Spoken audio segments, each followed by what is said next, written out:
Grand piano in a music room at Graceland stood silent, its keys reflecting the afternoon sun that streamed through the tall windows. Elvis Presley, the king of rock and roll, wasn't thinking about his next hit record or his upcoming show. He was sprawled in a plush armchair, a letter clutched loosely in his hand, a frown etched deeply on his famous face. It wasn't a fan letter, nor was it from his manager, Colonel Tom Parker. This one carried the scent of home, a faint, familiar aroma of Tupelo dust and magnolia blossoms. It was from his Aunt Minnie, a distant but dear relative who still lived in the old neighborhood. Aunt Minnie wasn't one for dramatics, so when she wrote, it usually meant something important. And this letter was definitely important. It was about Billy Ray Jenkins. Billy Ray. Barefoot days, sun-drenched afternoons, the lazy hum of cicadas in the Mississippi heat. He and Billy Ray, two scrawny kids with big dreams, sitting on the porch, strumming old guitars, trying to make the chords sound just right. Billy Ray had been his first real audience, his first true fan. Even before anyone else in Tupelo knew Elvis could sing more than a hymn. In church, the letter outlined Billy Ray's troubles with a blunt honesty that only family could deliver. It wasn't just a tough patch, it was a crisis. Billy Ray's small hardware store, a fixture in Tupelo for decades, had gone under. A series of bad breaks, Aunt Minnie explained. A flood, then a sudden illness for his wife, Mary Sue, piling up medical bills faster than any small business could earn. Now the bank was threatening foreclosure on their home, the same little house where Billy Ray had grown up, just a few blocks from Elvis's own childhood shack. He ain't saying much, bless his heart, Aunt Minnie had written in her neat spidery script. But I see it in his eyes, Elvis. He's lost that spark, the one he had when you two boys would sit out there, make up songs about flying to the moon. Lost that spark. The words resonated deep within Elvis. He knew what it felt like to be without hope, to dream of a better life, when all around you was struggle. He'd lived it, but he'd been lucky, so incredibly, unbelievably lucky. And Billy Ray was a good man, a hard-working man, a man who deserved better than this. He remembered Billy Ray's unwavering support in those early days. When other kids laughed at Elvis's country twang mixed with blues, Billy Ray would just nod a quiet smile on his face and say, "Keep at it, Elvis. You got something special." He'd been there, a solid presence, a steady friend. He'd even loaned Elvis a few dollars for guitar strings once, money Billy Ray had earned from odd jobs, a small fortune to them back then. Now Elvis had more money than he could ever have imagined. But what good was all that if he couldn't help a friend in need, childhood friend, one who had believed in him before the world did? A sense of urgency, almost an ache, settled in his chest. He couldn't just stand by. He wouldn't. He didn't want to show up in Tupelo in a Cadillac, a famous face descending to save the day. That would be humiliating for Billy Ray, make him feel like a charity case, or worse, a spectacle. Elvis knew the cameras would follow, the newspapers would talk. He wanted to help, truly help, without any fanfare, without any strings attached. He wanted to give Billy Ray his dignity back. He paced the room, the luxurious carpets soft beneath his boots. The challenge wasn't the money, it was the anonymity. How could Elvis Presley, one of the most recognizable men in the world, discreetly pay off a substantial debt in a small town without anyone, especially Billy Ray, finding out who the benefactor was? He stopped by the window, looking out at the vast green lawns of Graceland. The world might see him as a king, but inside he was still just Elvis from Tupelo, a boy who never forgot where he came from, or the people who had stood by him. Billy Ray, he murmured to himself, the name tasting like sunshine and old memories. "I'm coming for you, friend, and you won't even know it." He knew who he had to talk to first. Colonel Tom Parker might be a shrewd businessman, but he was also the man who got things done. And this, Elvis decided, needed to be handled with the utmost care and secrecy. It was a mission, a personal one, more important than any movie deal or concert tour. picked up the phone, a determined glint in his blue eyes. The afternoon sun, so bright and cheerful outside, felt heavy and melancholic inside Elvis's memory. Closed his eyes, and Graceland faded, replaced by the dusty streets of Tupelo, Mississippi, decades ago. He was a skinny kid again, no longer. The king, just Elvis and his best friend, Billy Ray Jenkins, was right there beside him. Their playground wasn't a sprawling mansion, but the backwoods of Tupelo, a labyrinth of trees, muddy creek beds, and overgrown fields.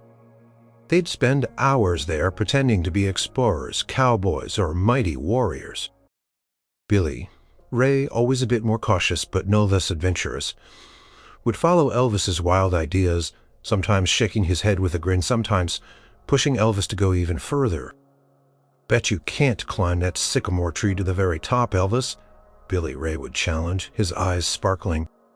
And Elvis, never one to back down, would shinny up, scraping his knees only to return with a triumphant grin. But it wasn't just physical challenges. Their deepest bond was forged over music.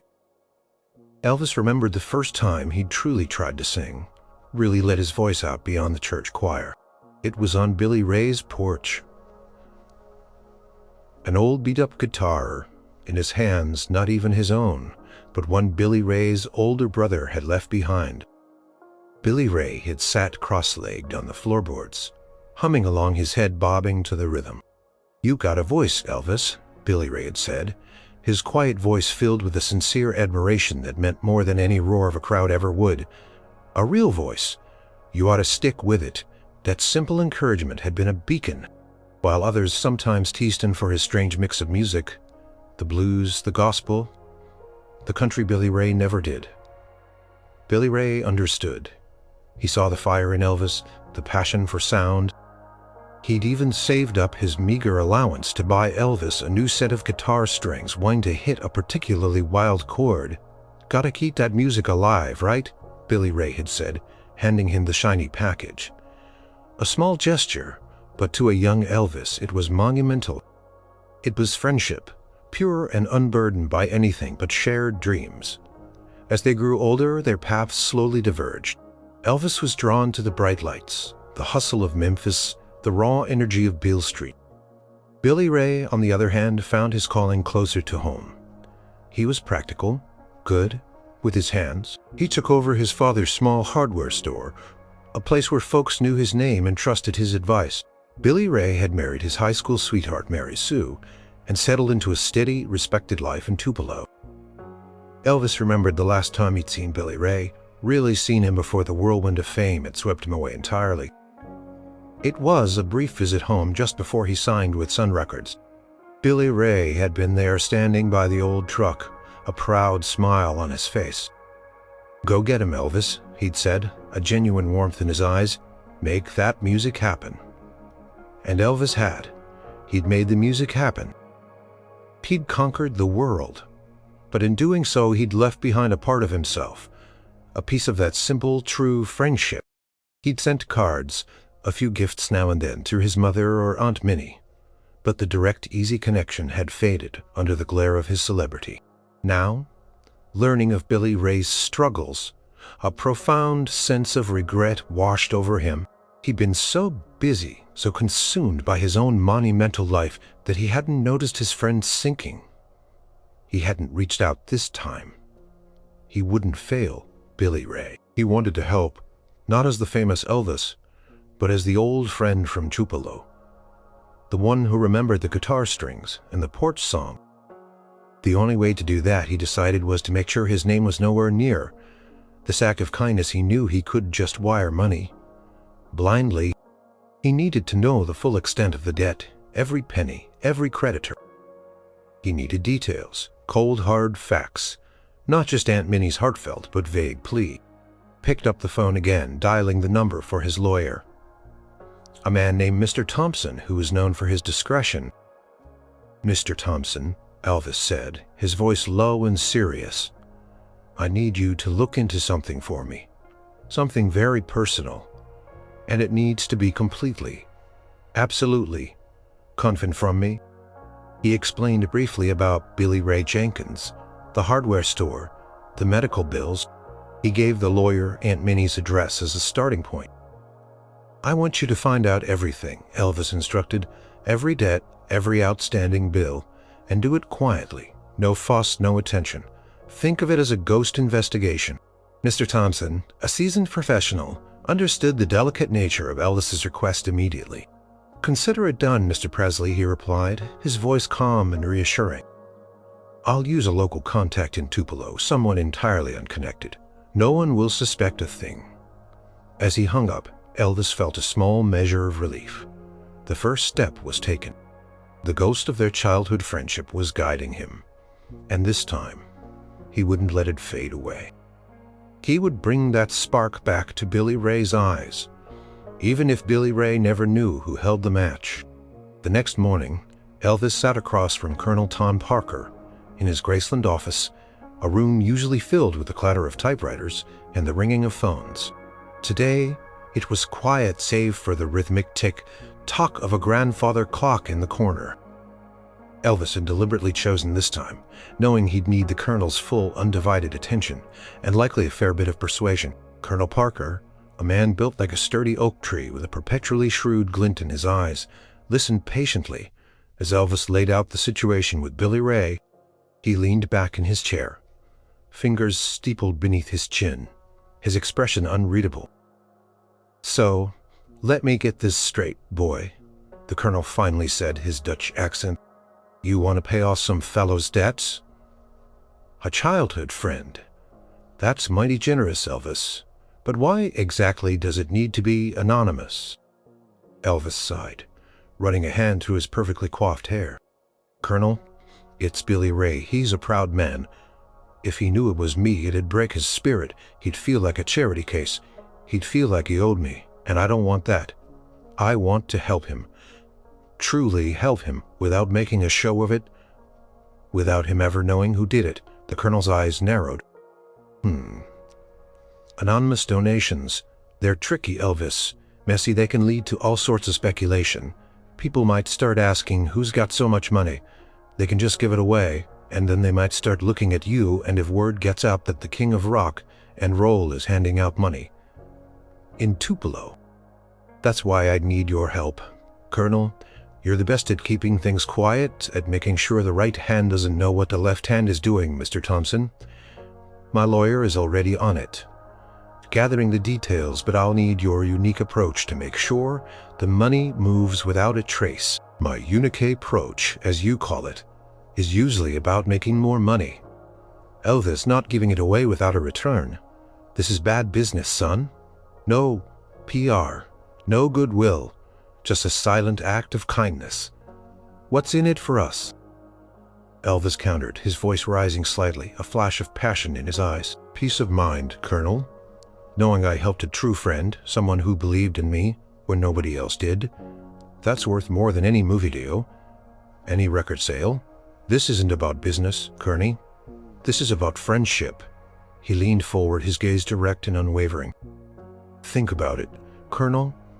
All the glitz, all the fame, sometimes it feels so empty. But this is real. This is something good, I promise you. It'll be done discreetly.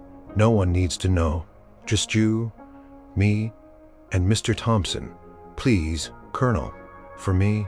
Colonel Parker studied Elvis for a long moment. A flicker of something uncharacteristic, perhaps even understanding.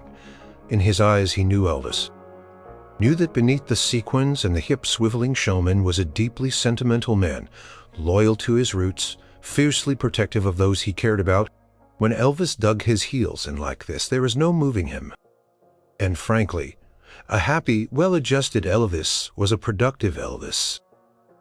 "All right, boy." The Colonel finally relented, a heavy sigh escaping his lips. "But on two conditions. First, it stays completely under wraps. You answer to whisper.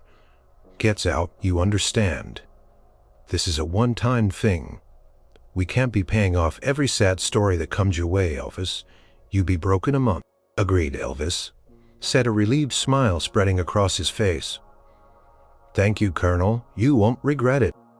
"I probably will," the Colonel grumbled, pushing himself up from his chair. "Just like some of my concert deals." Elvis chuckled. "I knew I could count on you, Colonel." As the colonel strode out, presumably to begin concocting his financial maze, Elvis leaned back, a genuine sense of purpose filling him.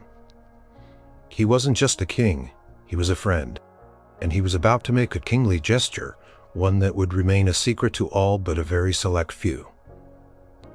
The hardest part was over, convincing the colonel. Now it was just a matter of waiting for the details, and then putting the plan into action. Billy Ray, he thought, just hold on a little longer. Help is coming. Days turned into a week, and then another. Elvis found himself checking his watch, constantly pacing his study, and making frequent hushed calls to Mr. Thompson's office. The waiting was agony. He wanted to help Billy Ray, and he wanted to do it now. Finally, the call came. Mr. Thompson sounded grim. "Mr. Presley," he began, "I have the full report on Mr. Jenkins's financial situation. It's extensive." Elvis's stomach tightened. "How bad, Mr. Thompson?" The hardware stick and Jenkins' general supply had been currently. Mr. Jenkins had taken out several loans to keep it afloat, hoping for a turnaround that never came. Then Mrs. Jenkins's illness hit. The medical bills, as you can imagine, are substantial. Uninsured, Mr. Thompson. Mr. Thompson proceeded to list the creditors, the bank holding the mortgage on the store, and the house, a local medical clinic, a specialist hospital in Memphis, various suppliers for the hardware store, even a few smaller personal loans from neighbors and friends that Billy Ray had taken out in desperation. The total sum was laid bare, a daunting figure that, for a regular person, would be impossible to overcome. Elvis listened, his mind reeling. It was worse. The total was a figure that would make most people gasp, but for Elvis, while significant, it was manageable. It was an amount he could provide without blinking, without impacting his own lifestyle. But it wasn't just about the money anymore. It was about the sheer weight of what Billy Ray was carrying. "So, the house too?" Elvis asked, his voice low. "Yes, Mr. Presley. The house is part of the collateral for the main business loan." They were days, possibly hours, from foreclosing. Mr. Jenkins had already received final notices. Elvis closed his eyes, picturing the small, sturdy house in Tupelo, the porch, where he and Billy Ray used to sit, the faint scent of honeysuckle in the air. That house was more than just wood and nails. It was a lifetime of memories for Billy Ray, his family's roots. Losing it would be a blow from which he might never recover. A surge of fierce determination coursed through Elvis. This wasn't just an act of charity. It was an act of salvation. He wasn't just paying off debts. He was giving his friend his life back, his home, his peace of mind, his future. "All right, Mr. Thompson," Elvis said, his voice firm and resolute. "Here's what we're going to do. Every single one of those debts, every last penny, pay them off. Every single one, Mr. Presley." Mr. Thompson clarified, perhaps a little surprised by the sheer scale of the request. "Even the smaller personal loans, some of those are quite minor." "Especially those," Elvis corrected. "Billy Ray sounds like he's lost everything. I want him to have a completely clean slate. No lingering worries, no small amounts gnawing at him. And remember, the anonymity is paramount. I don't want his neighbors or friends, who he might feel indebted to know he received this help, only that his debts are gone." "Understood." Mr. Presley crescent. "It for a quartis, chur to Rebec, car I a Decretises." "Perfect," Elvis said, a deep sense of satisfaction warming him. "Make it happen, Mr. Thompson, and make it happen fast." He hung up the phone, a heavy burden lifting from his shoulders. He felt an almost physical lightness, a sense of rightness he hadn't experienced in a long time. This was what real wealth was for, he thought. Not just buying flashy cars or bigger houses, but for alleviating suffering, for giving someone a second chance. He pictured Billy Ray in his mind's eye. Quiet, reliable friend with a kind smile and a steady gaze. Soon that gaze would be free of worry. Soon that smile would return, genuine and unburdened. He walked over to a window, looking out at the meticulously manicured lawns of Graceland, a stark contrast to the small, struggling home he was trying to save in Tupelo. Distance, both geographical and in terms of their lives, was vast. Yet the invisible thread of friendship, woven years ago in the simple shared moments of childhood, still held strong. He wouldn't be there to see Billy Ray's face when the notices arrived. He wouldn't hear his friend's stunned disbelief, his questions, his eventual tears of relief. And that was exactly how he wanted it. This wasn't for applause or recognition. This was for Billy Ray. This was for the ghost of their friendship given life once more. Billy Ray Jenkins sat at his kitchen table, the last eviction notice crumpled in his hand. The fluorescent light above cast a sickly yellow glow on the worn linoleum, mirroring the despair in his heart. His wife Mary Sue was resting in the bedroom, weakened by her illness. Their little girl Clara, asleep beside her. He tried to muster a hopeful thought, but hope had long since packed its bags and left town. The hardware store, his father's legacy, was gone, their savings depleted by Mary Sue's medical bills. Now their home, the last bastion of their lives, was about to be taken. He felt like a failure, a man who had let his family down. He had prayed, he had worked, he had begged, but nothing had been enough. Just then there was a knock at the door. Billy Ray groaned. Probably another bill collector.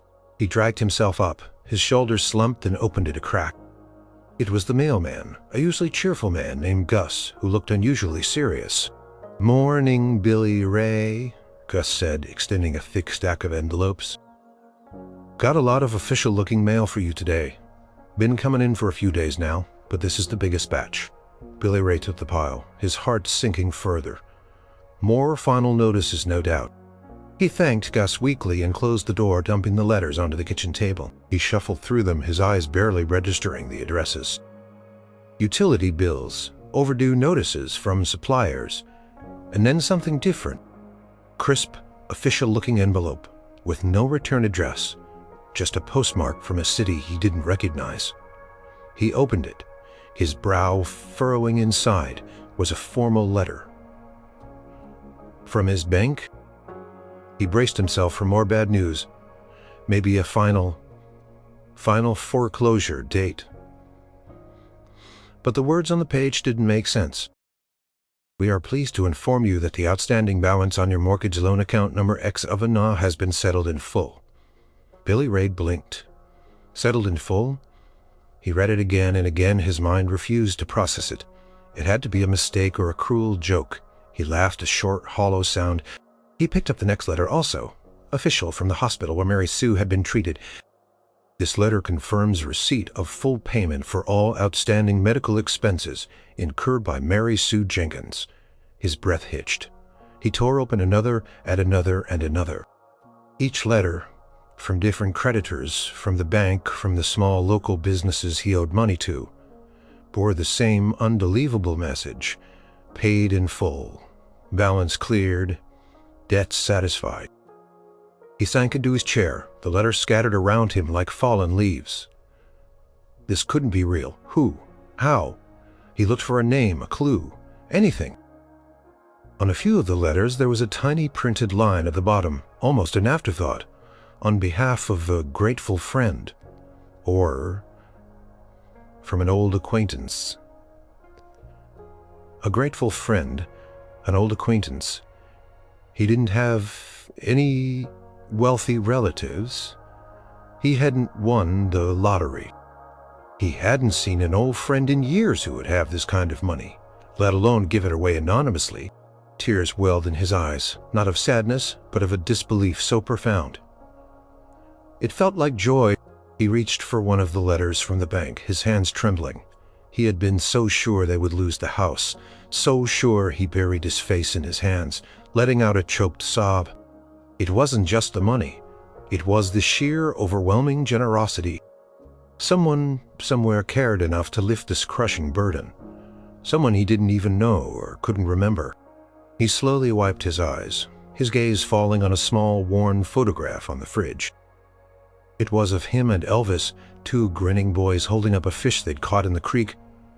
Elvis, the king. The thought flickered in his mind. Then he dismissed it. No. Elvis had the world. Why would he remember little old Billy Ray struggling in Tupelo? And why, if it were him, would he do it anonymously? It made no sense. He stood up, his legs feeling strangely light. He had to tell Mary Sue. He walked into the bedroom, his voice hoarse with emotion. Mary Sue, wake up. Something incredible has happened. Mary Sue stirred, her eyes fluttering open.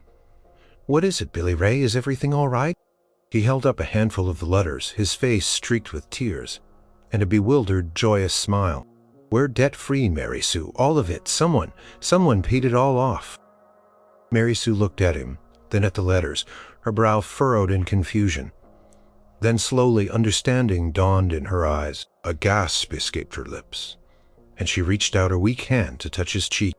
But who? She whispered, tears starting to form in her own eyes. Billy Ray shook his head, a wonder in his voice. I don't know, Mary Sue, I truly don't know. But whoever it is, they saved us. They truly saved us. The burden that had been crushing him for so long had suddenly vanished, replaced by an astonishing, almost frightening lightness. He felt as if he could finally breathe again. The future, which had been a dark, impenetrable wall, suddenly had a glimmer of light. He would find out who his benefactor was. He vowed he had to. He had to thank them. But deep down, a part of him knew it might be a secret he would never unravel. News, even of the most astonishing kind, travels fast in a small town like Tupelo. Within days, the whispers started. Billy Ray Jenkins, the man everyone knew was at rock bottom, had suddenly, miraculously, had all his debts vanish. Did you hear? Mrs. Gable from down the street asked her neighbor, Mrs. Henderson, over their fences. Billy Ray's house isn't going to be foreclosed on. His mortgage is paid in full. And Mary Sue's medical bills, Mrs. Henderson added, her eyes wide. My sister works at the clinic, she said. A payment came in for their whole account. Untraceable, they said, like a ghost. Just floated in and dropped off a stack of money. The rumors multiplied, each one more fanciful than the last. Had Billy Ray won the lottery? Had a long-lost rich uncle suddenly appeared? Some even speculated it was a new charity, quietly helping out folks in need, though no one had ever heard of such a secretive operation. Billy Ray, trying his best to navigate this new, bewildering landscape, found himself the reluctant center of attention. Neighbors would stop by, ostensibly to offer condolences, but their eyes were always filled with thinly veiled curiosity. He'd just shake his head, a genuine look of bewilderment on his face. I honestly don't know, folks, he'd say, holding up his hands. The letters just said, paid in full. No name, no address, just a note about a grateful friend. I've tried calling the banks, the hospital, but they just say the payment came through a secure channel, completely anonymous. His confusion was real, but beneath it, a powerful sense of relief bubbled. He felt like a man reborn. The weight that had been crushing him for months, threatening to extinguish the light in his family's eyes, was gone. Could look Mary Sue in the face again without seeing worry, without feeling like he'd failed her. He could plan for Clara's future without a knot in his stomach. Slowly, carefully, he began to rebuild. With the house secure and Mary Sue on the mend, they started with small steps. He found a job at a local lumber yard, not glamorous, but steady work. He learned to appreciate the simple rhythm of it, the feeling of honest labor, earning an honest wage rather than constantly battling a losing war against debt.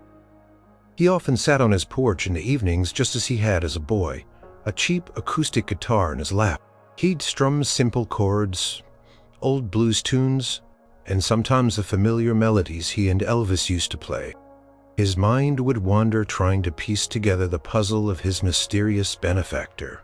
Who would do such a thing? Who had the means and the heart to anonymously wipe out a lifetime of debt? He thought of old friends, distant relatives, anyone who might have had a connection to his past. The list was short, and none of them fit the bill. Then inevitably, his mind would drift to Elvis. Elvis Presley, the king. It was a ridiculous thought. Why would the biggest star in the world, a man who performed for screaming crowds and lived in a mansion, remember Billy Ray Jenkins from Tupelo? And even if he did, why the anonymity? Elvis loved the spotlight. Everything he did was news. An anonymous gift just didn't fit the images.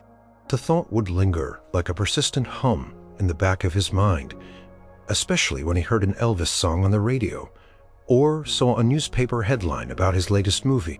He'd remember the boy who used to share his dreams, the friend who had once saved up to buy him guitar strings. He remembered Elvis's generous heart, even back then, always sharing what little he had. Still, the sheer scale of the gift felt too grand for simple friendship, especially after so many years. He dismissed the idea, focusing instead on his renewed life. He started saving bit by bit. He dreamed of opening a small store again someday. Maybe not a hardware store, but something that truly served the community. He knew the value of a second chance now, and he intended to make the most of it.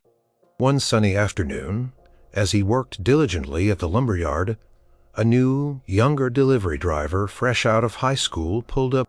"Mr. Jenkins?" the kid yelled. A transistor radio pressed to his ear. They're playing an old Elvis song. This one's from way back, before he was famous. Sounds kinda raw. Billy Ray listened, the melody drifting through the air. It was a familiar one. A simple blues tune that Elvis had practiced endlessly on Billy Ray's porch. A small, knowing smile touched Billy Ray's lips. The song brought back a flood of memories, of two boys, a battered guitar, and a world full of possibilities. He still couldn't connect Elvis to his good fortune, not logically, but the melody, like the kindness, lingered, unspoken, in the air. In the opulent quiet of Graceland, far removed from the whispers of Tupelo, Elvis received regular, discreet updates. From Mr. Thompson, the lawyer, a man of few words, would relay the community buzz, the rumors swirling around Billy Ray's sudden good fortune. Mr. Jenkins seems to be in good spirits. Mr. Presley, Mr. Thompson, reported on one call. He's found employment at a local lumberyard, and his wife, Mrs. Jenkins, is making a strong recovery. The community, of course, is abuzz with speculation. Some folks think he won a lottery. Others think he's got a secret benefactor. Elvis listened, a quiet satisfaction spreading through him. This was the reward. Not the roar of the crowd, not the flashing cameras, but the knowledge that he had truly made a difference in a friend's life. He pictured Billy Ray back on his feet working, healing. It was more fulfilling than any sold-out concert could be. And he hasn't figured it out, has he? Elvis asked, almost a whisper. "No, Mr. Presley, he remains completely in the dark. Our anonymity measures were very effective. He's genuinely bewildered, but profoundly grateful. From what I gather?" A small smile played on Elvis's lips. He wanted Billy Ray to rebuild his life on his own terms without feeling beholden to anyone, especially not to a famous friend he hadn't seen in years. The gift was truly a gift with no strings attached, no expectation of thanks or recognition. Sometimes the longing to connect, to simply see his old friend, became almost unbearable. He'd find himself staring at old photographs from Tupelo, pictures of him and Billy Ray as boys, innocent and full of mischief. He'd imagine walking into Billy Ray's new workplace, or seeing him at church just to shake his hand, to offer a genuine, heartfelt greeting. But he knew he couldn't. It would break the carefully constructed anonymity, and in doing so, potentially shatter the peace he had brought to Billy Ray's life. One particularly quiet afternoon, a few months after the debt payoff, Elvis found himself restless. He had a rare break in his schedule, a few days off before flying out for his next film shoot. An idea, reckless and compelling, began to form in his mind. "Charlie," he said to Charlie Hodge, one of his closest companions and a trusted member of his entourage, "get the car ready and find me a good plain outfit. Nothing flashy, a cap, sunglasses. I want to take a drive." Charlie, used to Elvis's sudden impulses, raised an eyebrow but didn't question it. "Where to, boss?" Elvis hesitated for a moment. "Tupelo," he finally said, his voice quiet. "Just for a look around. Something I need to see." He didn't tell Charlie the real reason, only that he felt a pull to his roots. Charlie, bless his heart, just nodded and went to prepare. A few hours later, Elvis, unrecognizable in a simple jacket, jeans, and a baseball cap pulled low over his eyes, was driving an ordinary car through the familiar streets of Tupelo. He felt estranged, and yet so much remained the same. He drove past his old childhood home, now a small, well-kept museum. He saw the church, the general store, all the landmarks of his youth. And then he found himself slowly cruising past the address Mr. Thompson had given him, Billy Ray's house. It looked different, cleaner, somehow. There were flowers in the window boxes, and a child's swing set in the small yard.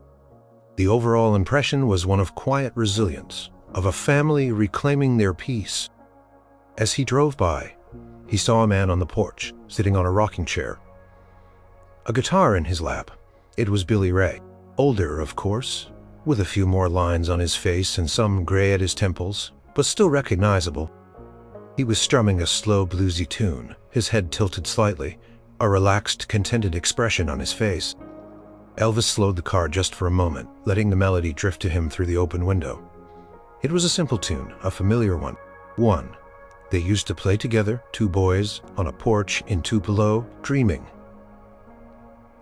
A profound warmth spread through Elvis's chest. This was the payoff. Seeing Billy Ray peaceful and whole again, playing his music, living his life, it was a secret he would carry, a silent triumph. He allowed himself a small private smile, then gently pressed the accelerator, driving away, leaving Billy Ray to his music, his peace, and his unspoken gratitude. The connection, though unseen, remained strong, humming quietly between them, like the strings of a well-tuned guitar. Months turned into a year, then 2. Elvis's life continued at its frenetic pace, recording sessions, film sets, concert tours that crisscrossed the country. His gift to Billy Ray remained a tightly guarded secret, a quiet accomplishment, tucked away in his heart. One spring, a major concert tour brought Elvis to a city not far from Tupelo. It was a huge stadium show, the kind that drew fans from hundreds of miles around. The buzz was electric in Tupelo. Billy Ray heard the news too. Everyone was talking about it. Elvis, so close to home. He'd never seen Elvis perform live, not since those early days in Memphis, before the world truly knew his name. He knew he couldn't afford a ticket, but maybe he could just go to the city, soak in the atmosphere, perhaps even catch a glimpse of the king. He mentioned it to Mary Sue just for the apologetically. It's Elvis, after all, from Tupelo. Mary Sue, now fully recovered and managing a small flower stand she'd opened, smiled. "Go on, Billy Ray. You deserve a little fun. Just be careful in that big city." So Billy Ray drove the old family truck, nursed back to health, to the bustling city. The stadium was enormous, surrounded by a sea of fans all dressed in their best, buzzing with anticipation. He bought a cheap hot dog from a vendor outside and found a spot near a back entrance where he could at least hear the music, even if he couldn't see the stage. The roar of the crowd was incredible, filled the night sky. Billy Ray closed his eyes, letting the familiar melodies wash over him. He felt a strange mix of pride and a lingering wistfulness. That boy on the stage, the one with the incredible voice, had once been his friend. The boy who strummed a borrowed guitar on his porch. As the concert neared its end, the crowd began to thin near the back entrance. Billy Ray decided to move closer, hoping to catch a glimpse of Elvis leaving the venue. He pressed himself against a barrier, just a few feet from a security gate. Minutes later, a flurry of activity erupted. A sleek black limousine pulled up, a phalanx of security guards formed a tight perimeter, and then there he was, Elvis Presley. He emerged from the stadium, a dazzling figure in a white jumpsuit. His hair perfectly coiffed, 1,000 watts of star power radiating from him. The crowd roared, pushing forward, desperate for a touch, a wave. Billy Ray watched, mesmerized. Elvis was so much bigger than life now, almost a mythical figure. And yet, as Elvis turned to wave to a cluster of fans, a small familiar gesture caught Billy Ray's eye. Elvis briefly raised his right hand to his temple, as if to shield his eyes from a bright light, a habit he'd had since childhood. And on his pinky finger, catching the stadium lights, was a small ornate ring. Billy Ray remembered that ring. Not the exact one, of course, but Elvis had always loved rings, even as a boy collecting cheap trinkets. And there was something else, a fleeting glimpse of a small, barely visible scar. A tiny line Billy Ray knew came from a childhood scrape they'd gotten into. While exploring the woods, a jolt went through Billy Ray. The scar, the gesture, a wave of memories, sharp and vivid, flooded his mind.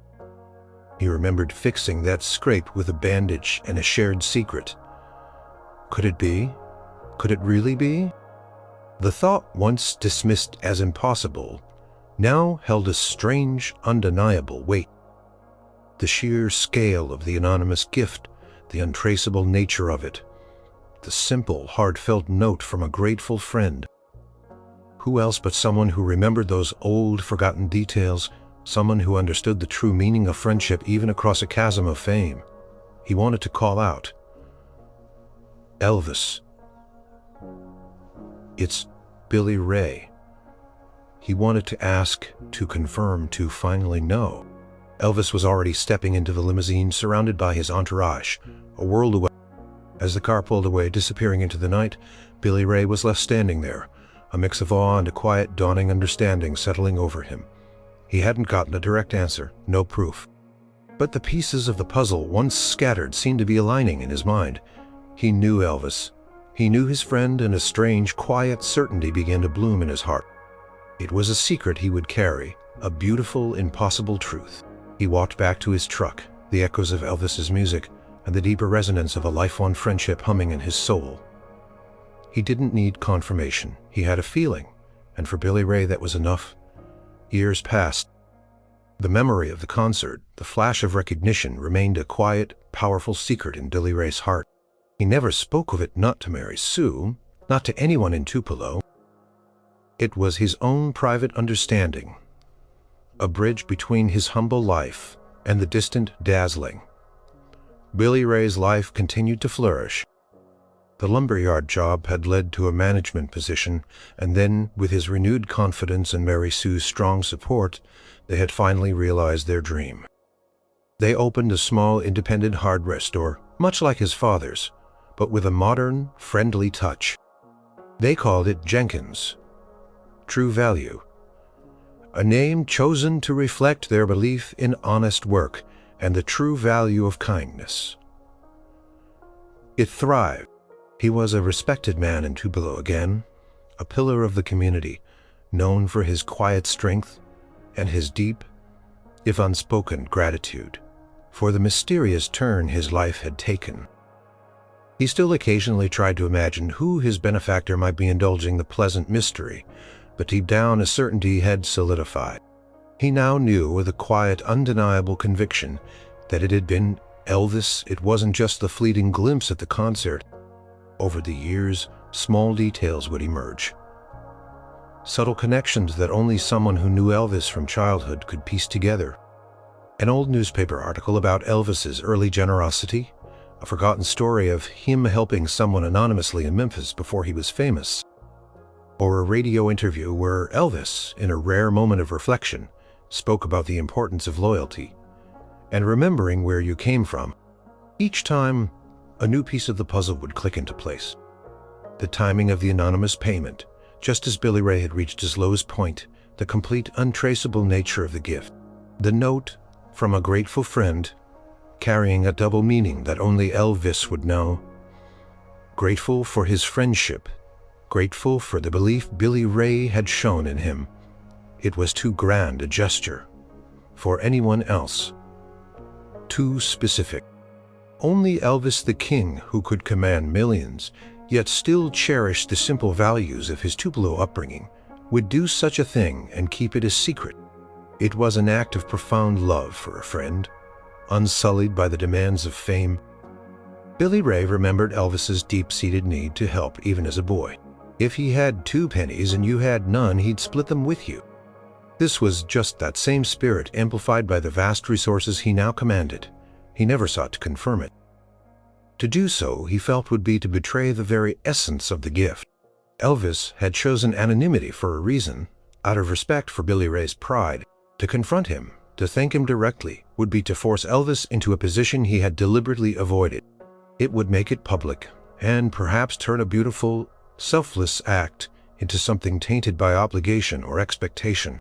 No, Billy Ray thought he would honor the king's quiet kindness by keeping the secret, just as Elvis had his gratitude didn't need words. It was woven into the fabric of his new life, into the success of his store, into the laughter of his family in their secure home. Sometimes he would catch himself humming an old Elvis tune, a gospel song or a blues riff from their youth. He'd smile a private knowing smile, and feel a deep wellspring of affection for his friend. The one who had become a legend, but who at heart remained the generous, loyal boy from Tupelo. He knew Elvis would never know that he knew, and that in a strange way made the bond even stronger, even more sacred. It was a secret shared across a vast distance, a quiet understanding between 2 men whose lives had taken vastly different paths, but whose friendship in its purest form had remained unbroken. King had given him a new beginning, and Billy Ray in return would live a life worthy of that unspoken generosity. Years turned into decades. The world changed, but the essence of Tupelo, like the core of its most famous son, remained. Billy Ray Jenkins, now grandfather, continued to run Jenkins True Value, a beloved fixture in the community. His life was full, rich with the quiet joys of family work and the enduring comfort of home. Every now and then, he'd hear a new Elvis tribute or a documentary would air reminding the world of the King's incredible journey. And each time a warmth would spread through Billy Ray's chest. He never spoke of his secret, but the knowledge that Elvis, his childhood friend, had silently saved him was a constant, comforting presence in his life. It was a wellspring of strength, a reminder that even in the darkest times there was hope and genuine selfless kindness. He often found himself on his porch in the evenings just as he had as a boy, and again during the desperate years. Now there was no despair, only peace. He'd pick up his old acoustic guitar, the same one he'd learned on the one Elvis had sometimes borrowed. His fingers, gnarled with age but still nimble, would strum a familiar melody. It was usually a simple blues tune, one they'd improvised together or a hymn Elvis used to sing in church. As the sun set over the horizon, painting the sky in hues of orange and purple, Billy Ray would close his eyes, feeling the gentle rhythm of the music. Could almost hear Elvis's young voice singing along the way it used to be. He'd remember the guitar strings, the shared dreams, the pure, unburdened joy of their youth. A knowing, grateful smile would touch his lips. He didn't need to say, "Thank you." The life he lived, the peace he felt, was thanks enough. He understood the King's heart, and that was all that mattered. Meanwhile, miles away in Graceland, Elvis Presley continued his reign. The fame, the demands, the constant spotlight, they were relentless. Yet, amidst the whirlwind, there were moments of quiet reflection. He'd sometimes retreat to his music room, or simply sit alone, looking at old photographs. One particular framed photo stood on his bedside table. It was faded, creased at the edges, a snapshot of 2 grinning boys, mud on their knees, holding up a stringer of fish caught in a Tupelo creek.